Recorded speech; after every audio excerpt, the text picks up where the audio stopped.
everyone, I'm Cheryl and welcome to the Sewing Room channel. Isn't this cute? It's a pumpkin pillow, and this is just a basic quilt block cut into the shape of a pillow. There are two different ways you can do this one. This one here has cotton batting with quilting stitches on the front. I've also added a strip of piping all around all four edges. If you don't want to do that, you can do it without the cotton batting. I use the lightweight interfacing on the inside here, and you can leave the piping off. So this is what it'll look like no matter which option you choose. Let me show you one more little thing you can do with this block. This is a placemat. This is a tutorial I did about 3 years ago, and it's the same quilt block, but I turned it into a placemat. So if you're interested in doing the placemats, that link will be listed below your YouTube screen in the description section. You just scroll down below your screen and look for Show More or the down arrow. Click on either one of those, scroll down a little bit till you find the link to the placemat. All of the fabric supplies that you will need are going to be listed below your YouTube screen in the description section. Also listed in that section will be the size of your fabric to cut all the little pieces. All those sizes will be down there. Now you're going to take the 6 strips for the body, and I made mine all different colors. It made it more interesting. Always go through your scrap pile first to see what you have before you run out and buy more fabric. So on the outside edge, you'll have the 2 pieces here, and you're going to put 2.5-inch squares at each end. The total number of 2.5-inch squares are 6. On all 6, you're going to draw a line from corner to corner. So I will take a ruler, place it there, and draw a line. So place your 2.5-inch squares at each end, and the lines should be going in this direction. So from this bottom corner up to the outer point right here on both. You're going to stitch on this side of the drawn line, and you're going to stitch real close to it. So you stitch on the outside here and here. Now you're trim the lower outside corner off 1/4 inch beyond the stitch line.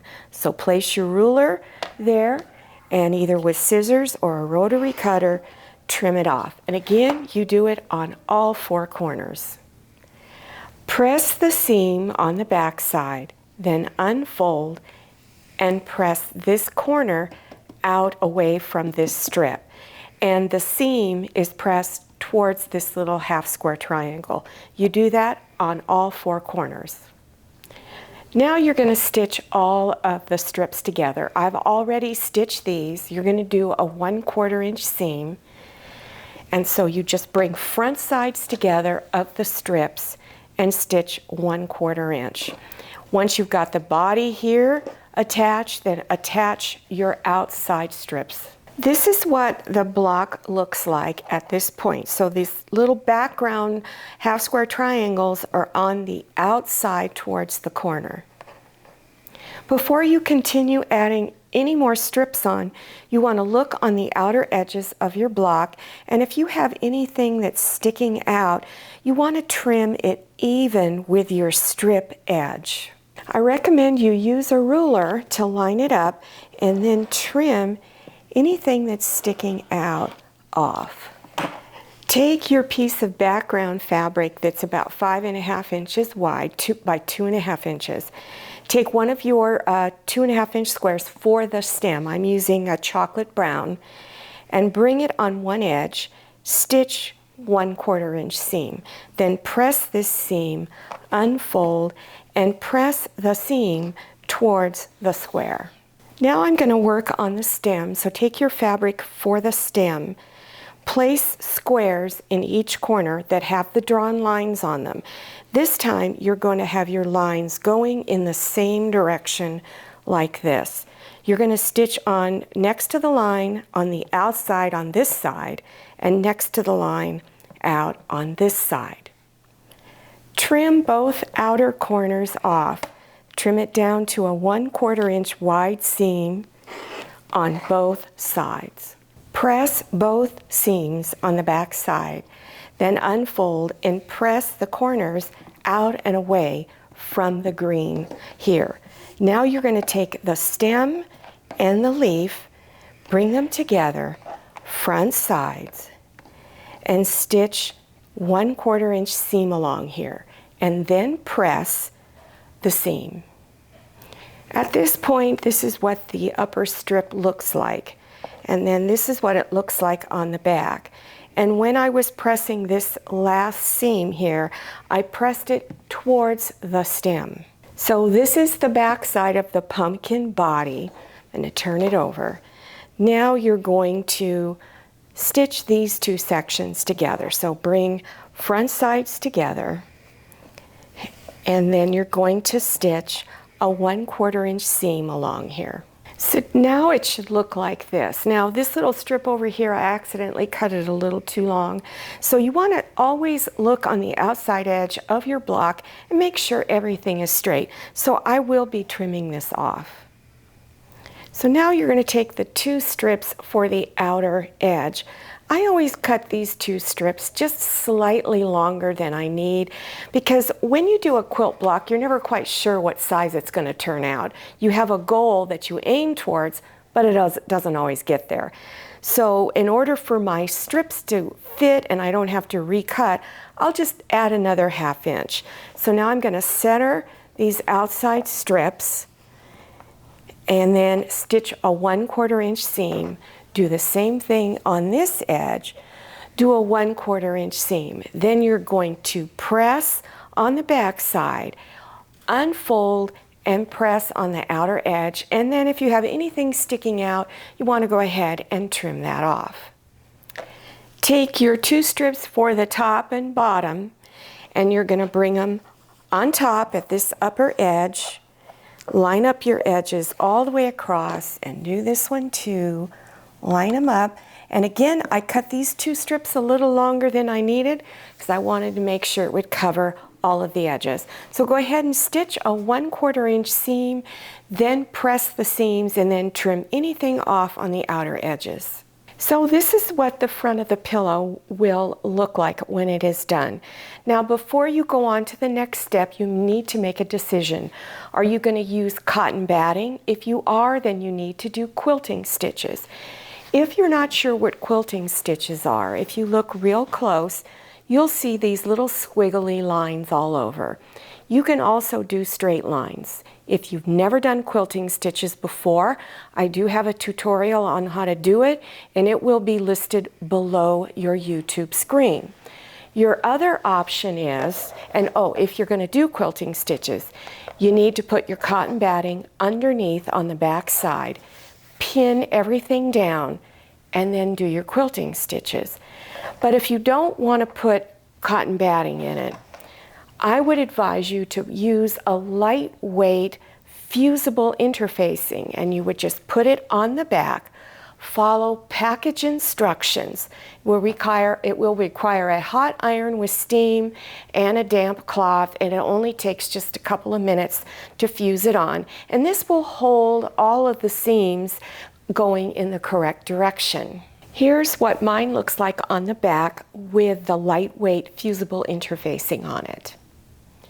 If you want to put the piping on it, like what I have on the edge of my pillow, and you don't know how to do it, I have a separate tutorial on how to add piping onto a project. So that link will be listed below your YouTube screen.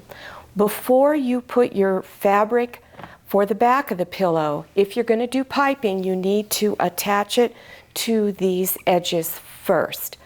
Once you have the piping secured, then you're going to take your fabric for the back and bring it down. Now, the one thing I want to mention to you is that your size may be different than mine. So what I like to do is lay mine down, front side down, and with the front side of the back fabric up. Then trim this piece to fit the block exactly. Now you're going to stitch all of the edges together, but you're going to leave an opening at the bottom end of the pillow. Here's your top end. So you want to leave your opening down here, and you want it large enough so that your hand can go through, so that you can insert the polyfill stuffing. So start on this side of your opening and back stitch, and then stitch a 1/4 inch seam all the way around every 4 edges, and then where I have the 2 pins you want to stop and then back stitch. Before you turn it front side out, you need to trim a little bit of the fabric off of the corners. I trim it down to about 1/8 of an inch wide. Make sure you don't get too close to your stitches because this will come apart. So, and the reason for cutting this fabric off at the corner a little bit is that it helps the corners to poke out. So do that at all 4 corners. Now reach in between your 2 pieces of fabric, and you're going to begin turning it front side out. So I'll just go all the way to the bottom corner and start pulling it out. After you've turned it front side out, you just want to reach back in through your opening and just go in and poke out all your corners. Don't use anything really sharp because it's going to go right through that stitch line. Then you want to take your polyfill stuffing and you want to break it up into small little chunks like this, because otherwise your pillow is going to look really, really lumpy.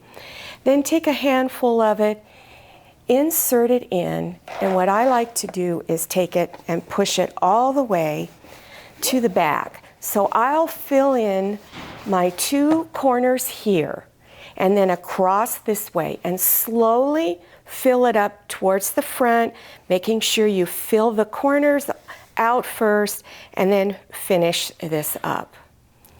Then when you've got it filled, you want to take those opening edges and fold them in a 1/4 of an inch, bring the 2 edges together and pin.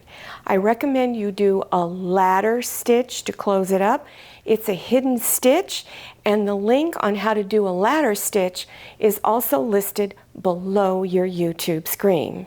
This is what your pillow should look like whether you chose this option with the cotton batting and the piping, or you chose just to use the interfacing on the inside.